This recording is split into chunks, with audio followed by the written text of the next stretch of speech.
Hello, everybody. Welcome back. Welcome back. This week's episode is What is a Fund? What does that term mean?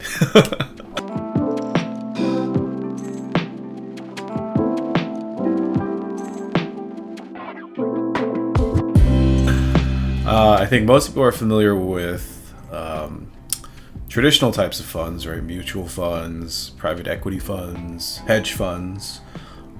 Basically, a fund is a pooled investment vehicle, right? So a bunch of investors pool their funds together into some sort of entity structure, and then that fund goes out and buys different assets, different things, right? So in a mutual fund, investors pool their money together, and the fund goes out and buys different types of securities, ETFs, etc., etc. Private equity funds, investors pool their funds together, and then the fund goes out and buys private equity, equity in private companies. Hedge funds, different type of fund. Investors pool their funds together, and then the fund goes out and buys alternative securities, basically to hedge against risk. Those are funds. A fund is a pooled investment vehicle, right? What about our space? What about in the real estate syndication space? What does it mean to do a real estate syndication fund? What does it look like? How do you set it up? What's the structure of it? And more importantly, why would you want to do a fund if you're doing a real estate syndication? Well, if you want to find out the answers to those questions, stick around, stay tuned, and I'm going to answer them. But first, again, thank you for tuning in. If you're new to this channel, my name is John Nia. I am one of the founding partners here at Trowbridge Law Group, and although I'm an attorney, I'm not your attorney, so this video is not legal advice. Please do not take any of this as legal advice. If you want legal advice, give us a call. Go to our website, trowbridgelawgroup.com. Schedule a free consultation. Click the button at the top, and maybe you could be my client, and maybe I could give you legal advice. But for the purposes of these videos, this is just education, right? I just want to educate people out there in the YouTube world. So thank you again for tuning in. If you enjoy this content, give us a like. Hit that subscribe button. Put out weekly videos, so stay tuned. Anyways, back to the question of the week. What is a fund?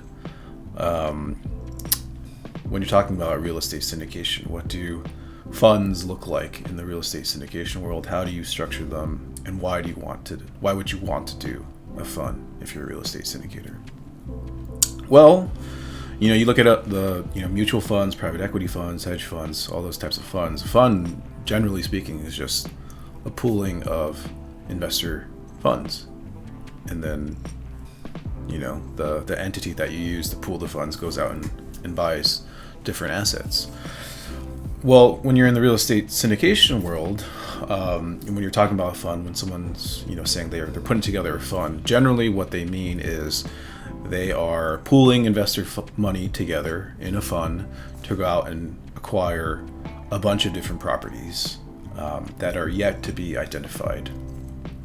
In the securities world, in our world, we call this a blind pool offering, right? So you're conducting an offering of securities that are the purpose of this offering is to raise money to go out and acquire properties blindly.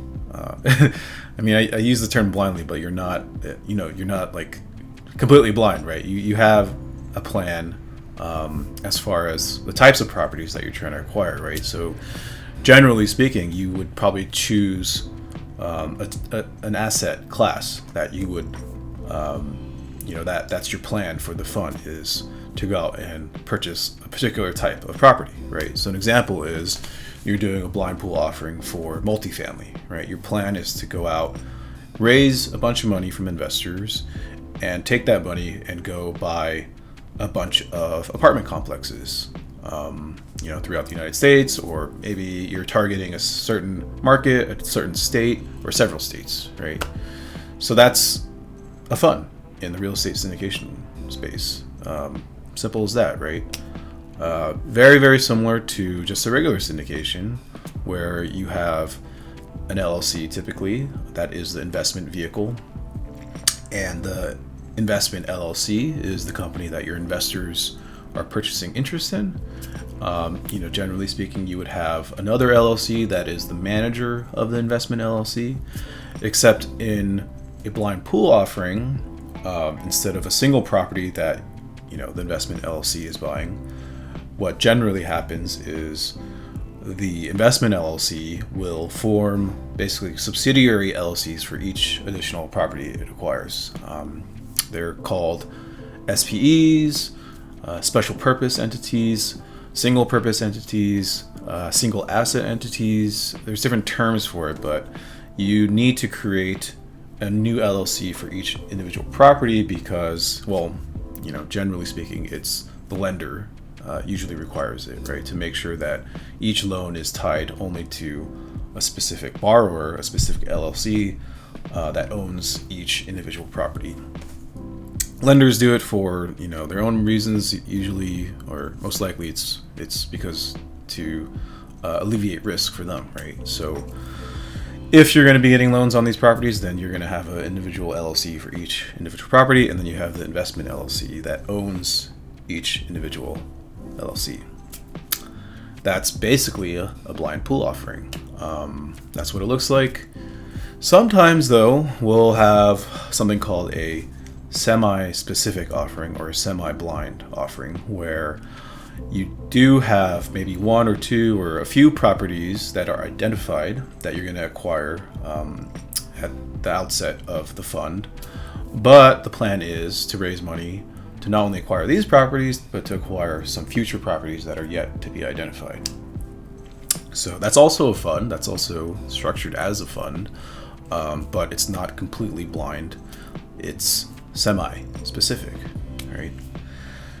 So that's how they're structured. That's basically what they look like in our space. Now, the more important question really is, why would you want to do something like this? Why would you want to go out and raise money blind?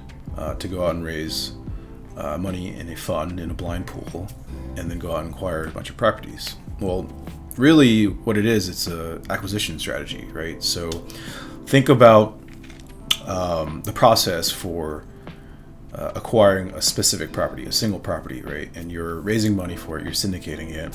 What happens is you get a property under contract, you're the syndicator, you're the sponsor, and you have to put up a little bit of cash up front, for earnest money deposit, for just general expenses to get the company started, legal costs, accounting, whatever the case may be. You have to kind of advance funds to get everything started. And then you go through the process of due diligence on the property, and at the same time you're raising money from investors, right? And then once you finish raising money, that's when you can actually close on the property.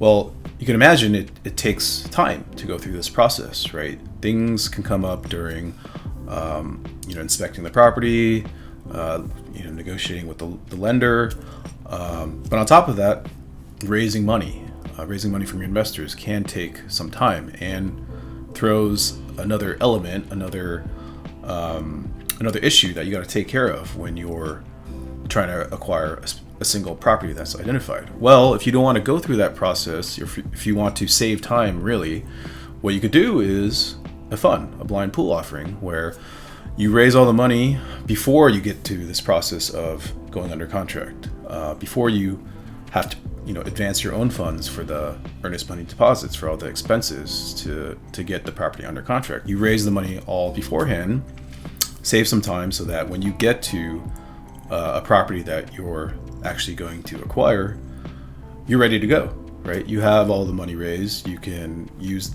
those funds for the earnest money deposits. When you engage with the lender, with the seller, you have all the capital ready to go. So it makes things a lot faster and a lot easier. That is basically the one reason why you would want to do a fund. It's the speed, right? so you could acquire properties much faster. Secondary reason you would kind of want to do it is it does mitigate risks, right? So it's the same reason why you invest in different properties to mitigate risks, right? To have a portfolio of properties. You put all your eggs in a single basket in a single property. All of your risk is tied to that one property. By doing a fund where you're acquiring multiple properties, you're mitigating the risk for all of your investors, right? By spreading it around into multiple properties. Anyways, that is why you would do a blind pool offering. That's why you would do a fund in a real estate syndication acquisition strategy, right? To make things a lot faster, to acquire properties, and then to mitigate risk. How is it structured? Basically the same thing as a regular syndication, where you have an investment LLC and a manager LLC, except in a fund, you create little subsidiaries for each individual property. You create special purpose entities or single asset entities for each property. That's basically what a fund is. So now you know. And if you've thought of doing one, or you're in the process of getting ready to do your first deal and you thought, oh, why don't I just do a fund instead? Maybe this helped kind of push you one way or the other, right? Generally speaking, we probably recommend you have some experience raising money, some experience doing a syndication before you delve into this fund process, because your track record is pretty important. To do a fund, you need some track record. So hopefully you already have some experience if you're considering doing a fund. But again, if you are and you want specific advice about what you're thinking about doing, give us a call. Go to our website, trowbridgelawgroup.com. Click on that free consultation button.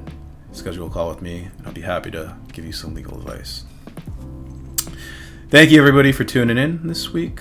Again, if you enjoyed the content, please give us a like, hit that subscribe button, and I will see you guys next time. Thanks.